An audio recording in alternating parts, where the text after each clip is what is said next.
Hi guys, Nick Watts here for We Love Betting.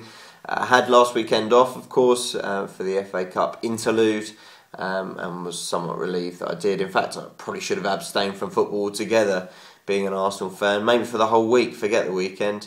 But I don't want to dwell on that. That's just miserable stuff. And last time I was doing We Love Betting, I actually got the treble up, so I should be in positive mood. And I think I've got 3 more winners here for you today. So fingers crossed, and let's get started. First game is Reading v Wigan.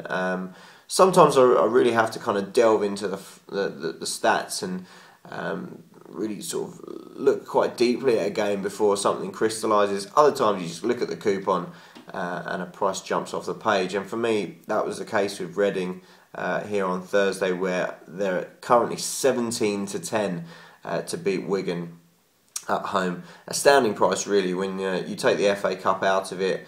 You look at Reading's form. They've won 4, drawn 2, lost 2 overall. Those 2 defeats were against Stoke and Spurs, both away from home, where Reading's strength is decreased somewhat significantly, and frankly no shame in losing at either of those venues anyway. At home they've just been absolutely imperious, really. Undefeated in 5, they've won 3, drawn 2. Overall, they've collected around sort of 80%, just shy of 80% of their points on home turf. They scored twice as many goals at the Medeski Stadium as they have done on the road. Only top 5 sides have won at Reading this season, and I think that's testament to how good they've been in front of their own fans. They've won 4, drawn 5 against the rest so far, but of course, as I say, 3 of those 4 wins coming in the last 5 games, so on something of a roll in front of their own fans. Wigan, their form not great at all. Overall, it's 1-1, drawn 3, lost 4. Away from home, 1-1, drawn 2, lost 3. And you know, we always expect Wigan to turn it on at some point and go on that little run to rescue their season, but no signs of it yet. And so with the evidence in front of us, 17-10 looks a great price if you're feeling bold. If you want to play it a little bit safer, my tip is the 9-10 for Reading in the draw no bet market. Money back, of course, if they finish all square. Just a little bit of insurance, but I think there's a great chance that Reading will win this game. On to game number 2 then, and in an unprecedented We Love Betting manoeuvre on my part, I'm going back to the same game. It's Reading v Wigan, in case you've had a memory lapse in the last few seconds. And it's purely because I think there's going to be goals in this game. Yes, it's a relegation 6-pointer. Yes, it's going to be a bit tense as a result of that. But what we have got here is 2 of the 3 worst Premier League defences. They really have been rather bad.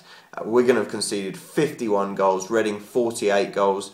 Reading is actually a 50-50 split in terms of conceding home and away, so there doesn't seem to be any bearing on having a better defence at home. Of course, they do score more goals at home, as I mentioned earlier. 69% of Reading home games, 69% of Wigan away games have gone over 2.5 goals. So my question is, why, oh why, is over 2.5 goals 10-11? Seems like a bit of a gift to me, hence why I've had to go back to the same game and pick out my second bet. Third and final bet then, eggs all in one basket on Saturday, because the third bet is on Sunday. I'm not interested in Man City Chelsea, far too difficult to call that one for We Love Betting. But I am eyeing up Newcastle v Southampton. Initially I actually thought Newcastle are around kind of 11-10 as I speak now. Looked a decent price, revitalised Newcastle, but looking at Saints, they haven't actually lost since, they've lost once since Christmas, and that was against Manchester United, so you'll forgive that, won't you, really?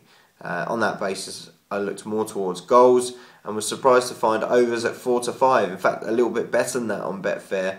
You have to get into your decimals. I'm not sure the fractions can handle just how little it was better than 4-5. But really, an amalgamation of stats here. 7 of 8 Newcastle games have gone over 2.5 goals. 5 of 8 Southampton games. 69% of Newcastle home games, 69% of Southampton away games have gone over 2.5 goals. Newcastle conceded in 77% of their home games, Southampton scored in 85% of their away games and conceded in 92% of them. Their defences are ranked 17th, that's Newcastle, and 16th, Southampton respectively, and their attacks are rated 11th and 12th. Just a bevy of stats for you there. 4 to 5 for over 2.5 goals. I hate using the word banker, so I'm not going to do it. But that is my third and final bet for this week. And I wish you luck. Cheers, guys.